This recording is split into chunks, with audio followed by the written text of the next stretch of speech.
You can be the one who shines a light and shines a calling.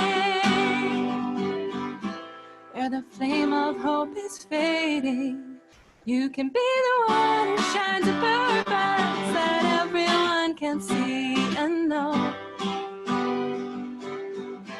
Where there's hatred and confusion, you can be the source of love that helps to bring forgiveness. Where morality is losing, you can be the voice that calls for reason and stands up for what you believe.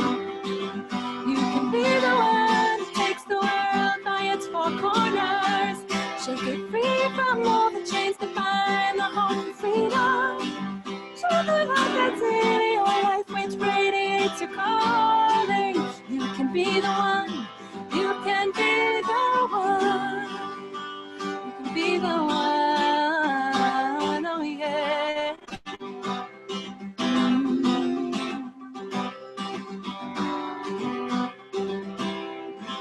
Where there's fear and where there's doubting, you can be the one who brings a message of revival. Where the people's hearts are failing, you can be the voice from the wilderness that calls the message out. There's hope. You can be the one who takes the world by its four corners, shake it free from all the chains that bind the hope for freedom. Shine the light that's in your life which radiates your calling. You can be the one, you can be the one, you can be the one that takes the world by its four corners, shake it free from all the chains that bind the hope for freedom. Shine the light that's in your life which radiates your calling. You can be the one, you can be the one.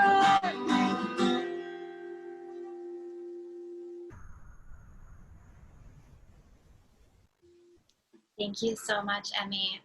That is an amazing start to our event. Usually I am just sitting here in silence, so I appreciate that while our attendees came in. For everyone who is not familiar with Emmy's work, this is Emmy Jarvie, and she is based in Bristol. So thank you so much for coming on board as a musician to start off the event. Thank you so much.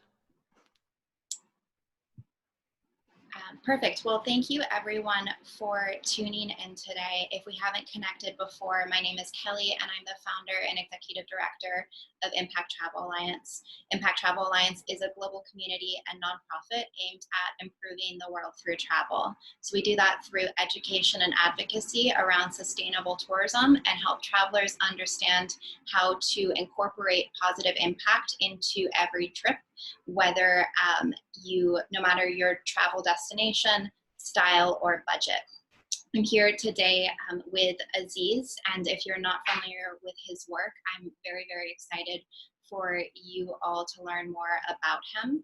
We're celebrating the launch of his book today called Crossing Boundaries, which is focused on building world peace through travel and tourism. Aziz, I'm going to pass it over to you for a moment so that you can give a quick introduction on yourself. Sure.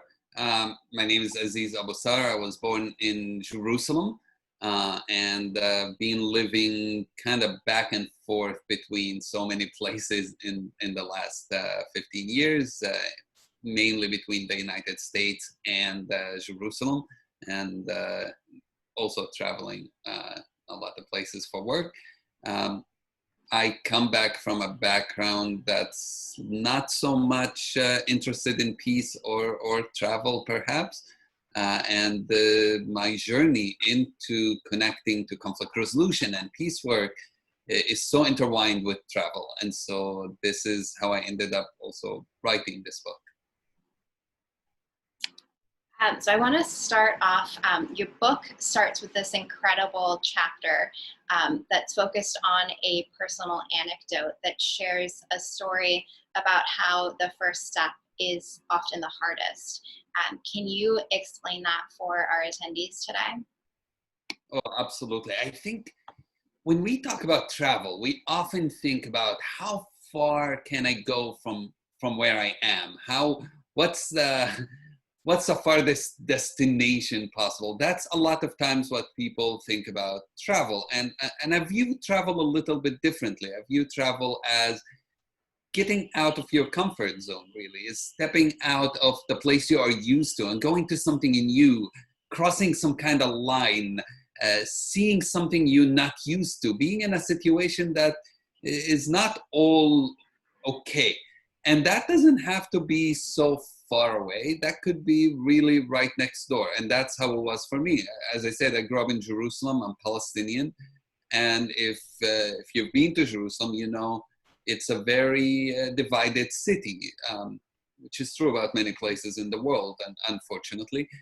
And for me, the first travel was really going from my first meaningful travel experience, I would say, was going from my home in East Jerusalem to West Jerusalem to study Hebrew. And this was after my brother had been killed when I was a kid, so I didn't know much about West Jerusalem. If anything, it's the other way around. I didn't want to have anything to do with West Jerusalem, with Israelis. And when I crossed that line and I started studying Hebrew and I started connecting with that community, it made a huge impact on my life. And I realized that you can live in a city and not know almost anything about it. And I often give the example of just crossing to West Jerusalem. I write about that in the book, crossing to West Jerusalem and hearing the siren, which I had no idea what it was. And suddenly everybody just stopped moving, stopped walking, just stood still. People who were driving parked their cars in the middle of the street, got out and stood still. And I freaked out because I was the only person who had no idea what was going on. And I ran away to my Hebrew classroom. My teacher was sitting there and the siren has ended already. And I walked in and I was just terrified. And I explained to her that there's an alien attack on Earth and me and her are the only people who's still functioning and moving around. And she said, no, there was no alien attack. Don't worry. It's the Holocaust Memorial Day and this siren is to commemorate that. And I realized I lived in Jerusalem all my life, and yet I had no idea what she was talking about. And I could also imagine the people who watched me running because I had no idea what was going on, being like, why is this person disrespecting the memory of people who were killed in the Holocaust? So these kind of experiences, I think, can happen at your home. And it can transform you without going thousands of miles away. Absolutely. I'd love to hear more about that perspective as well, because I think that mindset is so important right now when travel is at a standstill. It's slowly trickling back, of course, but even just thinking about travel being a mindset and that you can do that while you're at home. Can you share a little bit more about your perspective around that? Well, I think the way I think about travel, like, it is your mindset, and it is about being willing to connect, being willing to engage with the other, with what you don't know. And through my travels, I found that it's really being willing to also admit that there's so much ignorance that I have when I travel, and there's so many stereotypes I also have. And it doesn't matter how well educated and how open-minded you are and how well traveled even you are.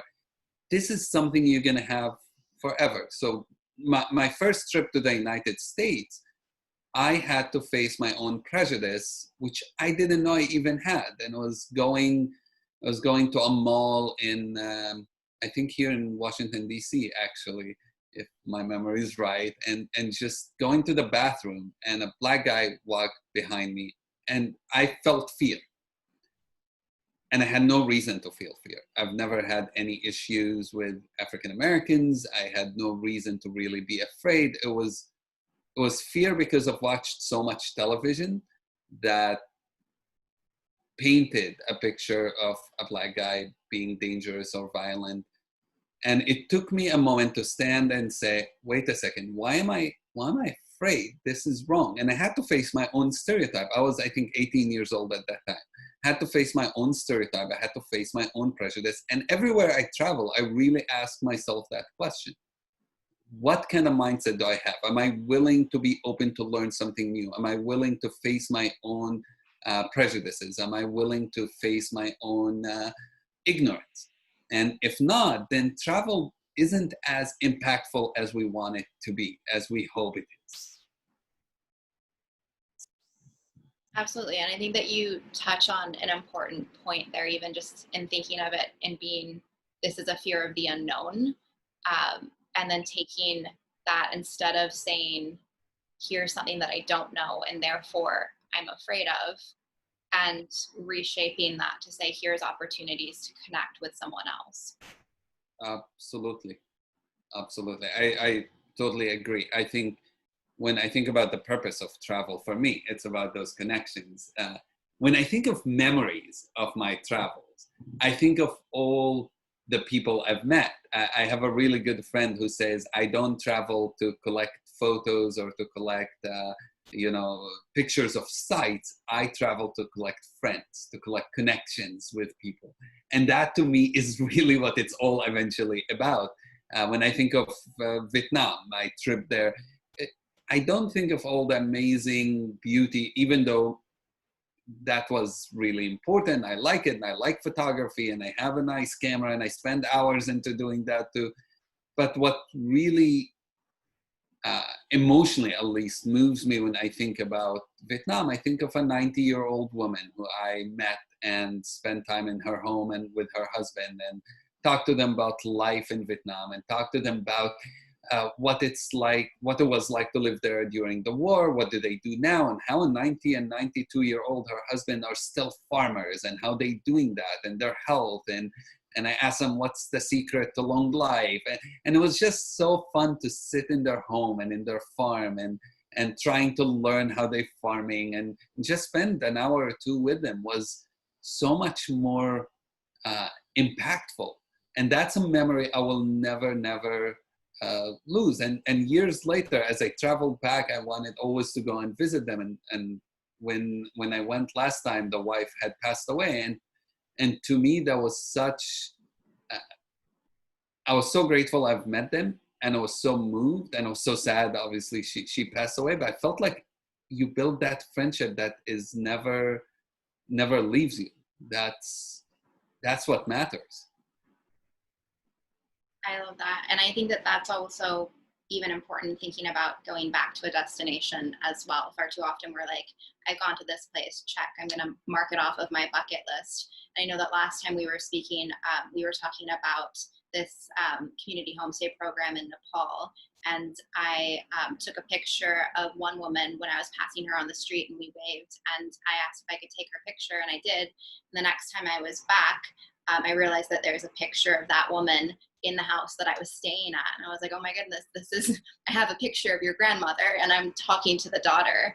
And so it's so impactful to be able to build those connections. And that's so unique to your own experience when you are traveling somewhere. So I love all of this in terms of connecting with people and the world around you. And knowing the business model behind MEJDI Tours, I can see how your passions and your interests have led you to co-found MEJDI Tours. But for anyone who's not familiar with the type of tours that you all lead, can you explain the concept behind it? Right. So MEJDI Tours started from my background in working conflict resolution. I worked with a very dear friend who's Jewish, Scott Cooper, and we were doing these conflict projects in Afghanistan and in Syria and in so many places around the world. And we kept feeling that there was something missing. We wanted to do something more even sustainable when it comes to creating peace in the world. And we thought, if you could connect enemy groups in the conflict zones we were working in, then we can do it also through travel. And we started in Jerusalem, our first destination. Now we're running trips in over 24 countries. But we started in Jerusalem. We decided instead of having one tour guide to have two tour guides for a trip, one Israeli and one Palestinian co-leading a tour together. And the reason for that, I felt people were going to Jerusalem, and if you get an Israeli guide, you get more of an Israeli narrative. If you get a Palestinian guide, you get a Palestinian narrative. But you don't really connect to the place. You don't connect to the whole stories. You don't even connect to the full culture of the place, because an Israeli guide will talk to you about an Israeli music, an Israeli food, an Israeli whatever, and the Palestinian will do the same. So by having these two tour guides work together, you get both stories. You learn about Islam and about Judaism and about Christianity. You learn about poetry from both sides. You learn, it's not only political. That's, I think, was the fear we thought in the beginning, but it didn't end up being just political. It was cultural. And you get into inside spots that the other guide would never have known about. And then it becomes a dialogue instead of one guide only preaching at you, which too often does happen. And so we took this model now to other places around the world where we believe no country has a single story, no city has a single story, no place is homogenous. You can think of the smallest place in the world and there are more than one narrative. There's always a dominant narrative in a story, but there's another story there. And we wanted our travelers, wherever you go, from Colombia to Vietnam to Jordan to Israel and Palestine, to know the other stories and to be able to meet not only the tour guides, by the way, to meet the people who live there, whether it's an archaeologist or a musician or a journalist, and just connect to that place, an artist, connect to the place beyond just being there to watch, to actually engage and take part of the experience. Out of curiosity, how are you building these tours? I know that those, like you're saying, it's not just the tour guides who are telling the story, you're actually going to the people themselves and having a guided experience where you're able to connect with the locals. How do you curate that?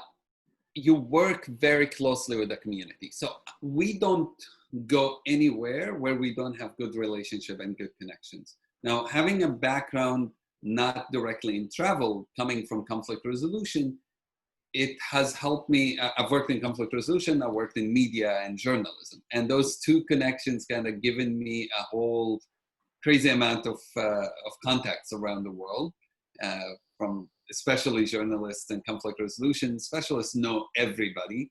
And so I would reach out to my friends in those fields and together connect with local communities there and together build an itinerary that the locals also feel good about and that they feel they own it and it's something they're proud of. One of the worst things to do as a tour company is to come from outside and be like, okay, here is what the tour should be like. And that does happen. And when we started, we struggled with it. We had to learn how to really partner with local communities and understand that some communities also didn't want tourists there, and that's okay. When I worked in Oman, we were taking our groups to a site called Bat, which is a UNESCO heritage site, a really incredible historical place. And the archaeologist who worked there is somebody who I've known through my work with National Geographic. And he took us around, showed us, and it became one of our main stops. But when I asked him, can we go to the village that's right next to Bat? He said, no, we can't. Not because we don't want to, but because the people in that village said, you know what, we're happy for the tourists to come and check the archaeological site. We like not to work in tourism. This is not something we're interested in. And so you have to work with the local community to see who's interested, who wants to be involved, and also who doesn't want to be involved. And those who do, you have to also be fair to them, pay them fair wage, make them involved in what kind of experience is going to be provided, not just coming from the outside, tell them, here is what people who are coming going to need. It has to be a two-way street. I completely agree, and far too often, tourism companies do come in and just speak on behalf of the locals, and the locals are the ones who know their destination best and are also able to offer the best experience for travelers. I do want to talk a little bit deeper about the connection between travel and world peace. I think that at ITA, we certainly see that. We look to all of these global issues, whether that's climate change or ocean conservation or local empowerment, and we look for ways to tie that into travel and tourism. But usually when someone's thinking about travel, they're not thinking of themselves as a peacemaker. So can you tell me more about that connection?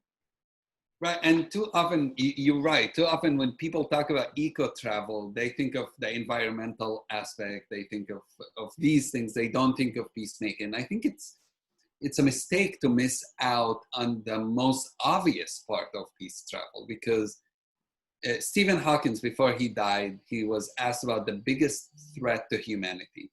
And his response was not actually, some asteroid coming and destroying Earth or something like that. He said the greatest threat to humanity is aggression.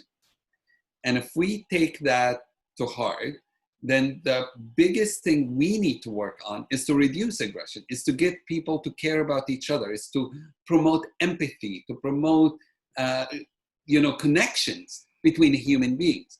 And what a better way to do it than travel?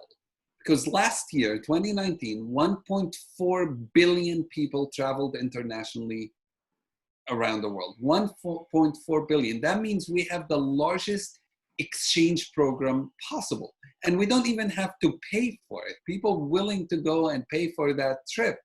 So if we just can make a small change where as we traveling, we connect with people, we get to know them, we're facing our stereotypes, we're willing to learn something new. Imagine the relationships that being created. If we're not just sitting in the bus and taking photos of people with our Zoom awesome cameras and actually get out, put the camera aside and talk to somebody as a human being. Travel is an act of peace building. The sooner we realize that, the faster we can transform the world. And I think travelers have more power in transforming the world than diplomats do. Because we are so many and we can go and, not only see things, but actually change a reality on the ground. And as I was writing this book, I was actually talking to some friends in different places, and can really travelers make a difference? And in one situation in Colombia, I was talking to a friend close by Cartagena, and she said, travelers' ability to even mitigate between us and the government, where the government wanted to erase a certain neighborhood and make a development there. And because tourists started coming and working with the fishermen there and started creating income, the government ended up backing off. So we have so much power as travelers, where we spend our money, who we talk to. That's how we become peacemakers. And I think this is my goal of this book, is to realize that as traveler, you have so much you can do in this world. You have so much you can add. You're not just somebody watching and seeing things wherever you're going. You're actually making a difference. What I think is also very interesting about your book is that you're drawing the connection not only between peace and social justice and travel, but you are saying that there's this inherent tie specifically to sustainable tourism. So what experiences led you to draw that connection? There are so many that it's hard to pick one. I think as I started crossing the borders, the boundaries, when I was about 18 years old, I started realizing the power it has. And it was simple things. I see one of the comments somebody said here is about how Jerusalem is 3 cities, ultra-Orthodox, Arab, and maybe more secular. For example, I worked as a college student in the ultra-Orthodox neighborhood. And I discovered a whole new world when I was there, which I still love to go there and eat there quite often. But as I started doing more and more of that, and as we built our travel company, I think the more I've seen it work, the more I became convinced of it.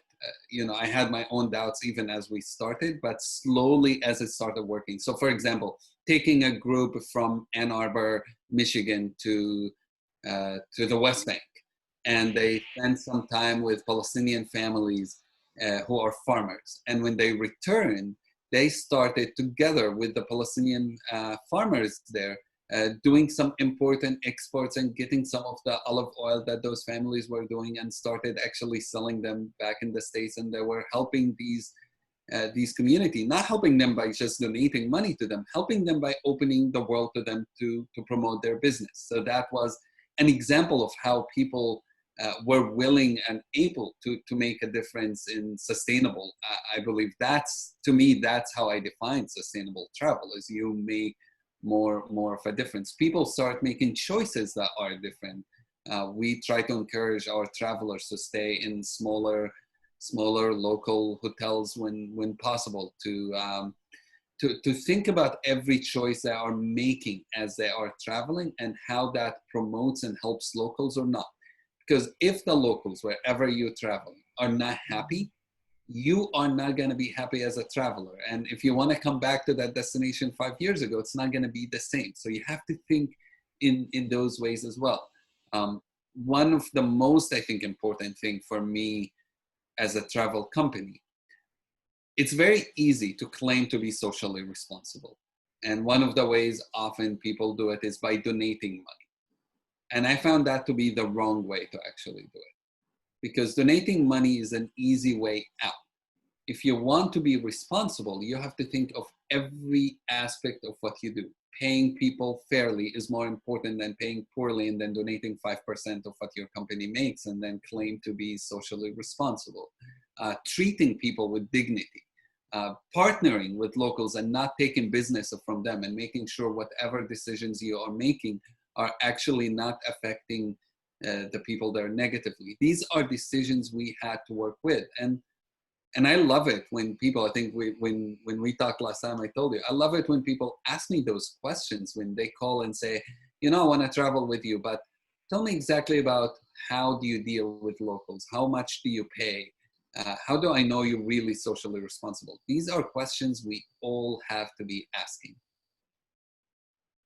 Absolutely. And I love that connection that you're drawing as well between all types of travel having the potential to make an impact, as opposed to just volunteerism or giving back. That's something that I've heard a lot in my own personal experiences, even launching Impact Travel Alliance. I've had people come to me and they hear a little bit of a concept about what we're doing and they're like, wow, that's great. Like, I volunteered in Africa once, and there's this association with social good and social impact that a lot of travelers, without realizing that they're even doing so, inherently start to link that to having to give back in some way. And I love that there's this other opportunity for sustainable tourism that's a much broader spectrum, where you're able to say you can go on a vacation and have this really immersive, beautiful experience and connect with locals, and it's actually a vacation, and you're also able to make a positive impact on all sides just by doing that. Right. And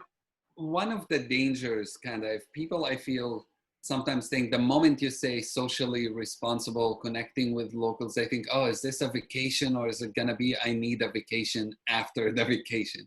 And no, you can, I'm not saying you don't have fun. I'm not saying you don't see the archaeological sites. I'm not saying you don't take photos. I'm not saying you don't spend some time on the beach. You can do all of that and still be socially responsible. Those are not mutually exclusive things. You can have fun. You can go to the beach. Those are fine things, but you have to do more than just that. You have to understand that the place you're going to is more than just a beach. And the moment we realize that, we get more out of those trips than just doing the vacation aspect of going to a beach. Because you could go to a beach close by to where you live. You don't need to go to Bali 5,000 miles away to see a beach. You can do that just down the street from where you live. Often, you know, in many places, at least in the world, you can find a place an hour, 2, 3, 4 from where you live instead of flying 10, 12 hours away. So that's how we need to think, that yes, I can have fun, but I also want to do good as I'm traveling. So thinking about sustainable travel as having the potential to build world peace. Can you share some examples or anecdotes of some of your favorite examples of how that comes to life? That is so many stories. Well, in the book, I talk a lot about my father. So let's start with him, because he's somebody, me and him have continuous dialogue and arguments and so on about everything. And I invited my father to come to the United States. He was 82 at the time, just about a year ago. And he flew into here, and my dad is a conservative Muslim. He wanted to go to prayer on Friday. And I thought it would be great to put him in touch with the Muslim community here and have somebody who's known in the community take him to the mosque. So I did that. And when he returned, I asked him how was his mosque experience. And he said, well, we actually didn't pray in the mosque. What do you mean you didn't pray in the mosque? You went on a Friday prayer. That's where Friday prayer happens. It's normally in a mosque. He said, no. And he was having fun with seeing me totally like confused about what you're talking about. So I said, did you pray outside? And it was December, so it was cold. End of November, beginning of December. And he's like, no, we didn't pray outside. I'm like, so where did you pray? And he said, we prayed at the synagogue across the street. What? He's like, well, apparently the Muslims in Virginia, they rent, because the mosque is not big enough, on Friday, they rent the synagogue and turn it into a mosque, and you can go and pray there. And said, how was it? He's like, it was incredible. So I asked him, has he ever been in a synagogue before in his life? And the answer was no. He's never been in a synagogue in his life. Now, my dad grew up in Jerusalem. You know how many synagogues exist in Jerusalem? And yet, Muslims and Jews in Jerusalem don't really cross in that way. You don't see many Jews in mosques, and you don't see many Muslims in synagogues in Jerusalem. So it was his first time crossing, and it was so meaningful to him that when he got back home, he started calling everybody in the family, being, I have a story to tell you. I just went to pray in a synagogue. And they were teasing my dad, like, what, did you convert to Judaism? He's like, no, Muslims and Jews do get along in America. And that, even the fact he could see people getting along, that was so inspirational to him. So, and I've seen that in so many of my trips, where tours have just made people get out of the bubble they live in. I've seen people change their views on refugees. I've seen people change. I had once a traveler on a trip in Jerusalem telling me on day one that all Palestinians need to get out of Palestine and this is not their land. Like, this is going to be a fun trip. And 5 days into the tour, the same person who was arguing and fighting that there's nothing called Palestine and there are no Palestinians and they don't deserve anything, being like, I think Muslims and Jews and Christians in Palestine and Israel need to come together and find a way to live together. Like, wow, took 5 days for him to move from like, you don't exist, to I want you to find a way to live together in peace. Yeah, I have so many of those.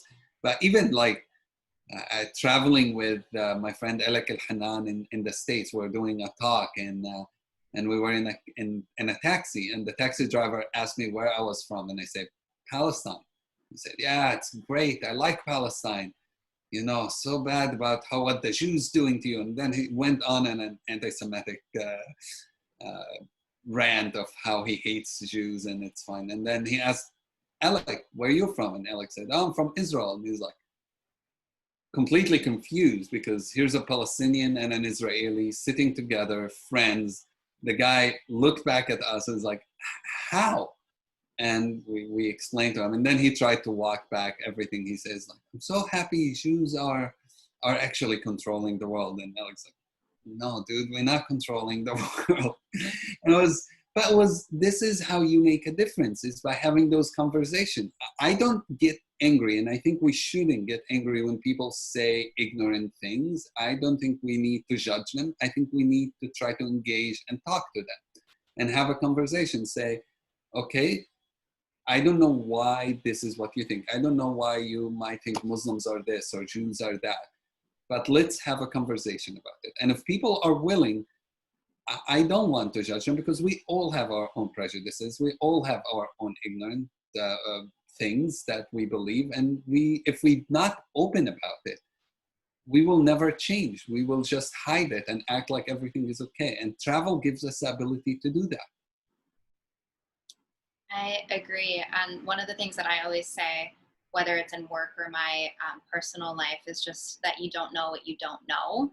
And sometimes it's just having the humility to listen to a different perspective, and just do that with humility and say, oh, I never thought about it that way.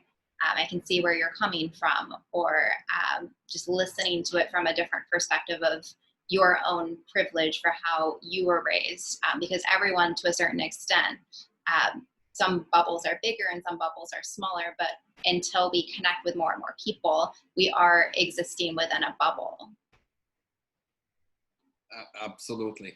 And like I said, one of the things I try to do is in the book is to make sure I'm not just telling people, here's what you should do, but instead share a lot of these inspirational stories of how we need to, that it's great to be able to do that, to be able to ask questions, ask as many questions as you can. Be open about, you know what, I have to admit, I don't know much about this. My question might not come across as sensitive, but can you tell me about this and that? And the moment you do this, people respect it, people like it, people will start telling you stories about their lives and invite you into their homes, and it changes how people perceive things. I took a group once to Oman, and Oman is one of those hidden gems I mentioned earlier. It's just an incredible country, and we were in Muscat, and there's a mosque there, and in that mosque they have 2 rooms where you can go and sit and ask any questions you have about Islam. So one room has men who teach you, and one room has women who can teach you. And you can go as a man or as a woman to either of those rooms. It's not secluded. So I took my group to the woman room on purpose, because most were American travelers who have never really got to meet Muslim women and ask them the questions they had. And we sat for about an hour eating dates and drinking coffee just in the side of the mosque and asking very rough questions. I told my group, look, you don't need to be shy. Ask the questions you really have. Just be respectful. Don't raise your voice. Don't start lecturing them. You're not here to teach them. You're here to learn about them. That's why you're in this area. You can share about yourself. They'll be happy to learn, but don't start lecturing them. And they sat down, asked stuff about head cover, asked stuff about relationship between men and women in Muslim communities, asked questions that were not easy questions to ask. And it was an incredible conversation. And I remember walking out, and some people in the group were totally in tears, saying, this is our first time talking to a Muslim woman about those things. And we had so many stereotypes because of what we watch on TV and because of what we hear. And now we feel so bad that these are the stereotypes we had. And finally we meet somebody and we ask those questions. Now you could have been in Oman and gone to that mosque and left and not changed at all, because you wouldn't have met with these women. Or you could have also been, respectful and nice and not asked any of these questions. That's not good. You should ask those questions. That's how people learn, by asking questions that sometimes are even not politically correct. I tell my travelers whenever I'm on a tour, ask me anything. I don't care if you think it's even offensive. For me, I want to have an open dialogue. I think that's what's special about a guided tour as well. And not to say that your tours are like I think sometimes people associate guided tour with a very rigid tour, but just because you do have those relationships behind the scenes, you're able to facilitate safe conversations as well, because you have those doors on both sides that are open. Whereas if you have never been introduced to another culture and you have all of these stereotypes, which are often rooted within media and storytelling that we hear, that's not even written from their perspective. It's a a white man who is creating a like true crime drama series, and that's where your stereotypes are coming from. And so being able to take that and just set it aside and then have that open space and environment where you're able to connect and feel comfortable enough to ask a question is really important in broadening your perspective. You know, I was thinking of today, I got a message from one of the people I had on the cover of the book, this lady here, her name's Joanne. And Joanne and I were together in Vietnam. And on the trip to, I've been to Vietnam a few times, and I realized I've been to like so many Buddhist temples, but I've never really got to learn about Buddhism from somebody in those temples. So you go as a tourist, you step into the temple, you take photos, you watch people do their prayer. Buddhist temples are normally open to you coming in and even watching kind of people coming to do their offerings. And the guide will tell you about it. But there's something different about hearing it from the person who is living in that temple. And so I called a friend of mine there who I asked, can you help me find someone who would host us in a temple and have a conversation with us? And so what you see in that photo is a Buddhist monk, a woman who invited us to her temple, and we sat down, ate some fruits with her. We met with young people who wanted to become monks or priestesses in that temple. Was old women who worked there or who lived there. Walked around with her as she explained to us her daily routine and what everything means and how she practices her faith. And it was so different. And since then, I don't step into any Buddhist temple thinking the same way, because now I understand something that no guide honestly could have told me as well.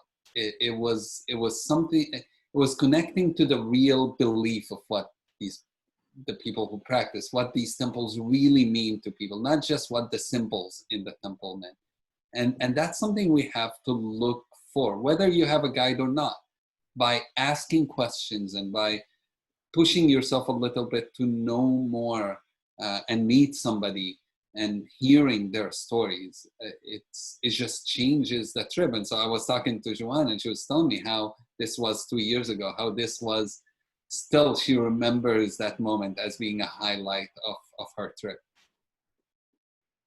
So we've talked a lot, a little bit indirectly, about religion and these different religious experiences that you're able to see a piece of. And I know that that's something that is so deeply a part of your belief system and who you are.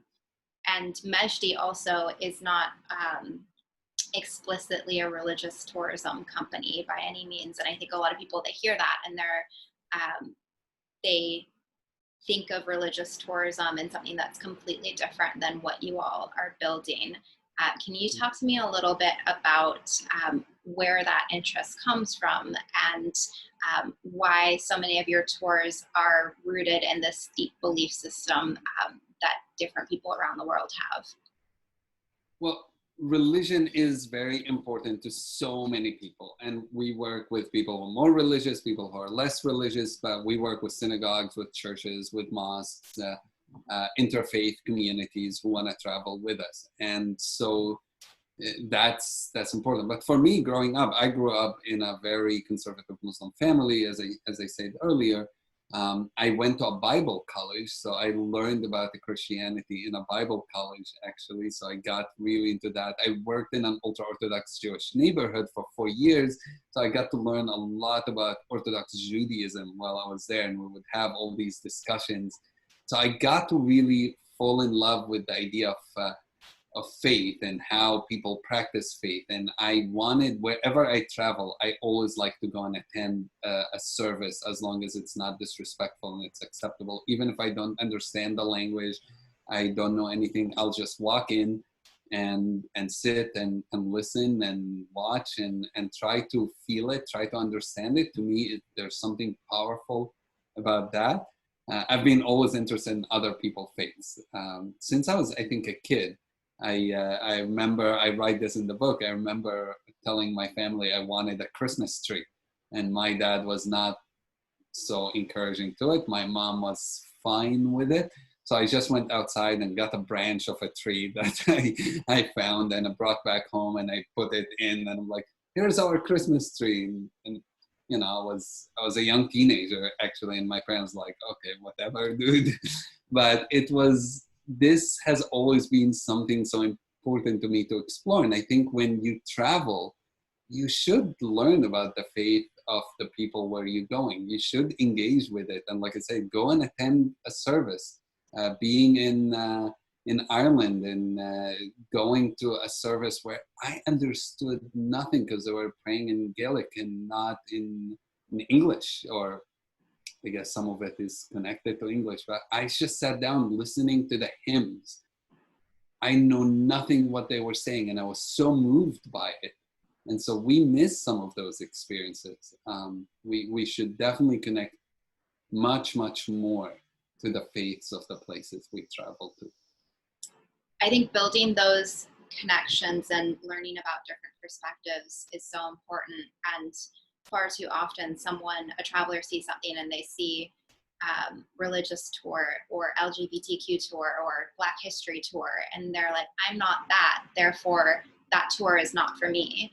And I would argue that it's actually more important for you to be on that tour so that you can understand the different perspectives and the rich narratives that exist outside of what you might already know on your own.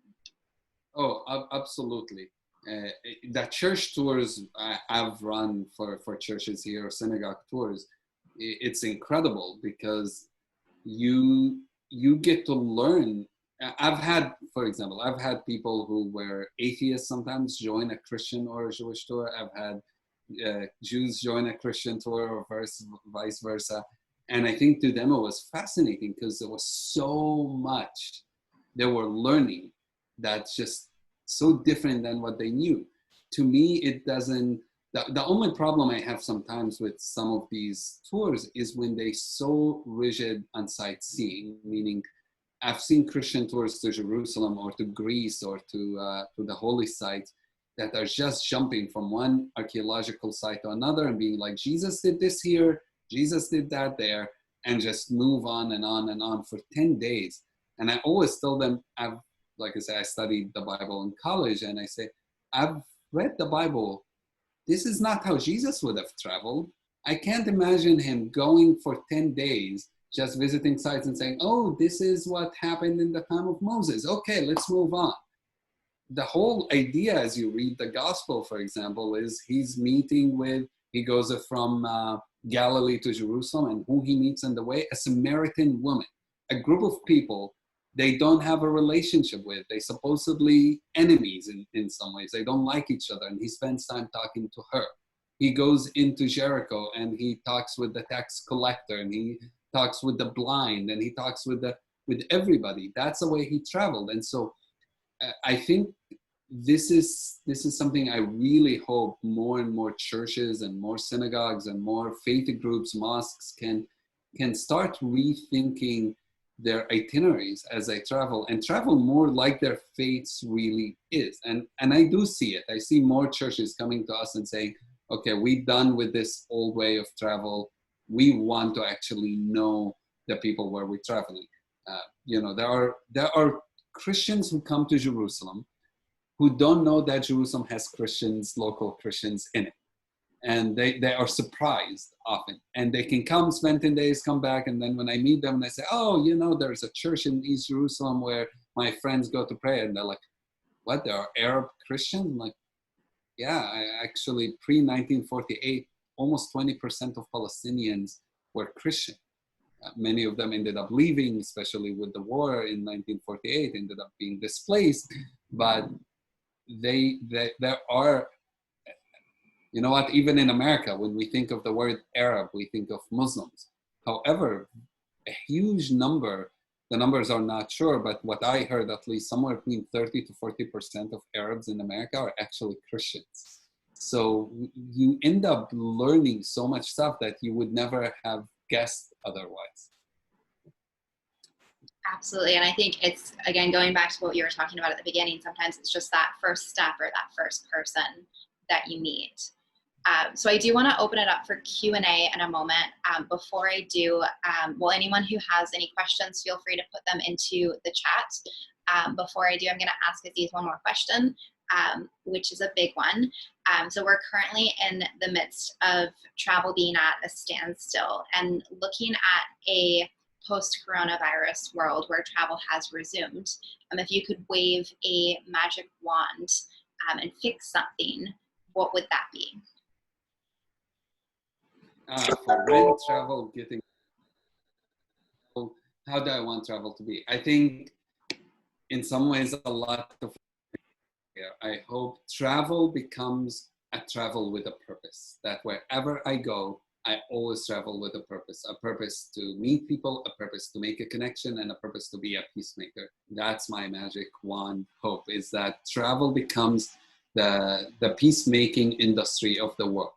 We don't think of it like this right now, but that's what I hope it will be. And who knows, in the future, Nobel Peace winners should be travelers, not just, because travelers can be negotiators. So that's my hope. My hope for how travel becomes when out of.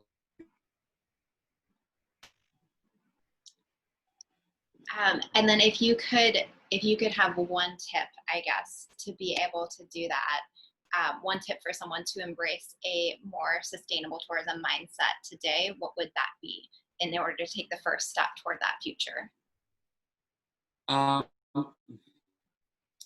Get to know someone who's different than you when you travel. At least one person. Have a conversation with someone. Now, don't push them on just politics and so on. Get to really know their story. That would be, I think, the first step you can do. And it doesn't have to be, I often get asked, how do you do it when you're traveling?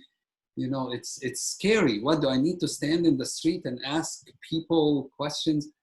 No, but it's not really, it doesn't have to be always someone that's so out of your way. I mean, sometimes it's the waiter in your hotel. Sometimes it's a shopkeeper where you are buying something. Sometimes there are natural ways we encounter others, and try with them. Start with asking these people questions.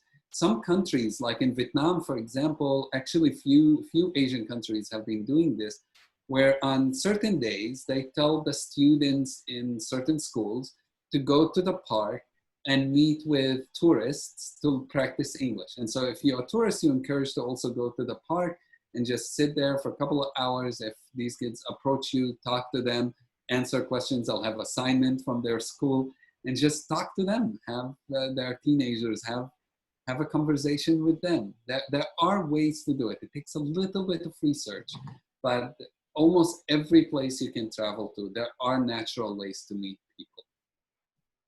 I love that. And I don't see any questions coming through, but I do think that is a perfect note to end on. Thank you so much, Aziz. For anyone who is interested in Aziz's book, it did come out this week.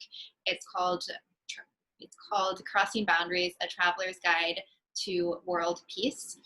All of our registered attendees will be receiving an email. It looks like we did have one question come through. All of the registered attendees will be receiving an email with 30% off. So keep an eye out for that. It'll be in your inbox very shortly. And then we do have one question. Lorena said, a question from an indigenous travel tour operator in Colombia. What strategies do you use to avoid internal conflicts generated by tourism in remote communities where you work? What do I do to deal with internal conflicts generated by tourism wherever I work? I think that has to do with how much connections you have locally where you work. If you're coming as an outsider without knowledge, you can't. You need really good partners who you work with there. You need to partner with the community, make sure what you're doing is honestly something that's beneficial to the community. Ask questions. I'll tell you, when I was working on a trip in Medellin, I talked to a friend of ours, Rodrigo, and we were looking at some hotels, and he right away said, "This hotel, no way, don't work with it. They would not sign the anti-sexual trafficking covenant, which deals with, you know, a lot of prostitution, especially for minors, and that hotel is a place where people can do that, and so don't go to that place." And I knew, even though it was rated really high on all booking.com and so on, it was very highly rated, I trusted Rodrigo because he's from there. He works in the travel industry there, and he's a friend. So that's how I do it, is I just work with locals, with communities there, and I trust what they tell me, not what I read online and not what websites would tell me. I try to work with the locals. I see a couple, I don't know if you see them, I see a couple other. Yes. So I'm gonna just read them out. Ferris said, "I was wondering about what you do to think about the change you made on people through traveling and tourism. Do you feel the original hypothesis met its original promise?" Absolutely. I think that change is often lasting, because this is not a 10 minutes, a 1 hour often conversation. When somebody travels for a week or 10 days and start changing their way of thinking, my hope is that they don't just do that when they are traveling abroad, they start doing it at home. And that's why I started even the book with talking about, don't think of travel just far away. This way of living is something I do when I go away. No, this is a way of life even in your own city. Start exploring your own city. Start meeting people who are different than you in your own village, in your own town, in your city, in your own country. That's how it starts. I wanted to go to Vietnam. First, I had to meet the Vietnamese who live in the DC area. It's a huge Vietnamese community. I love Ethiopia and I want to go there. I still haven't. That's one of the countries I really want to go and work in. But I have Ethiopian friends here. You can connect with people also in your own city, in your own town. So it's a changing a way of life. And then monitoring wise, I'm in touch with some at least of our travelers. And it's to me incredible to watch some of them stay in touch and stay committed to the topics we've discussed on the tour, and getting more socially active. One of the nonprofits I know that's doing Hands of Peace, doing a lot of amazing work. For example, that one of the guys who traveled with us on one of our first tours 10 years ago is the chairman of the board of that organization. And I have so many stories like this, and it's just so moving to watch people change. Students especially, we do a lot of trips for universities, and as I see students come on these trips and get to really immerse and learn on the ground what they read about in the room, and I meet them sometimes 2, 3, 5, 10 years later, and I see how much those trips have affected them, and how they're like, oh, this, you know, when we traveled to Jerusalem, it made me really think, what do I want to do with my life? And to me, that's just so fulfilling. And it makes me feel not just a tour operator who's selling trips so I can make a living. It makes me feel that I'm doing a mission of really influencing the world. I don't, it's important for me to say, I'm not trying to change people to believe in my own politics. I don't want people to agree with me, but I want people to reflect. I want people to have a fuller experience. I want them to engage, regardless if they're in the left or in the right. I don't want them to just become my identical political system. I make them meet people that I strongly disagree with, but I want them to be exposed to reality, and to really to what they can do. I think, and these conversations have always been important, but it's enlightening to see now that more and more people are waking up to this and being open to having those conversations. Tom has one last question in the Q&A, and he asked, what's your advice for those who do not want to have a conversation about differences? I never like to start a conversation talking about what are our differences, because if you do, it's already too contentious. It's already going into a direction of like, you like this and I'm like this and we are so different. Instead, I go into, tell me your story.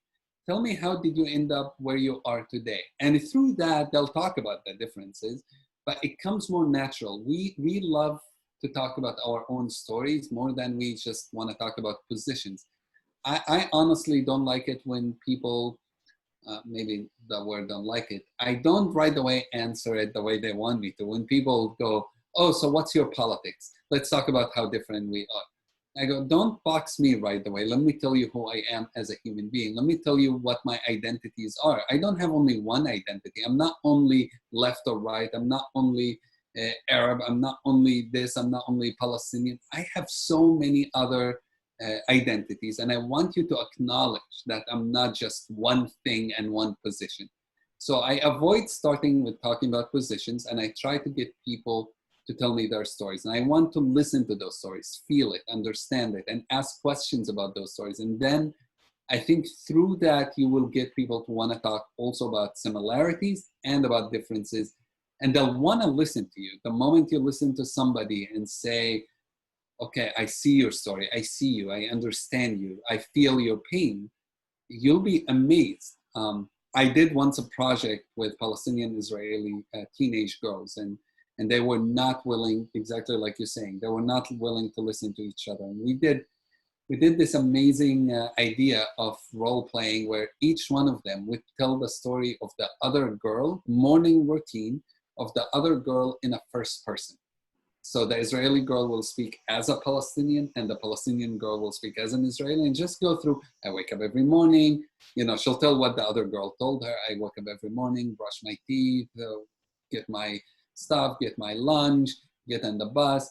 And suddenly they start realizing what the other person go through. So the Palestinian girl is telling the Israeli girl story and says, this was back in 2005 when there was suicide bombings. And she's like, I get on the bus and I'm terrified that somebody will blow up himself. And she starts crying. The Palestinian girl starts crying as she's telling the Israeli girl's story. And then it goes to the Israeli girl and she's telling the story of the Palestinian. She's like, so starts the same thing, brush my teeth in the morning, have breakfast, all of that. Get to that checkpoint. I get out of that checkpoint. There's a soldier, there's a gun, and I'm terrified. And suddenly she starts crying. And that's the power of storytelling. It's what connects us. If they both started saying, well, checkpoints are bad, well, you guys have people blow up themselves, well, you oppressing us, neither of them would have listened to the other. But by telling a story, they did. I love that. And I think storytelling is part of what I love the most about travel in and of itself. And so it's really wonderful to see those parallels between how you can use storytelling as a tool and a catalyst for social justice and world peace. As always, these events fly by. They're only an hour long. So if anyone would like to continue the conversation, I just posted a link to our group on Facebook, and we'll continue the conversation in there. As mentioned, Aziz's book is called Crossing Boundaries, A Traveler's Guide to World Peace. I'll also post a link in the Facebook group so everyone can go ahead and get that, and all attendees will be receiving a 30% off code for the book as well. Aziz, thank you so much. It's always a pleasure, and I really appreciate you taking the time. Thank you for having me. I appreciate it as well.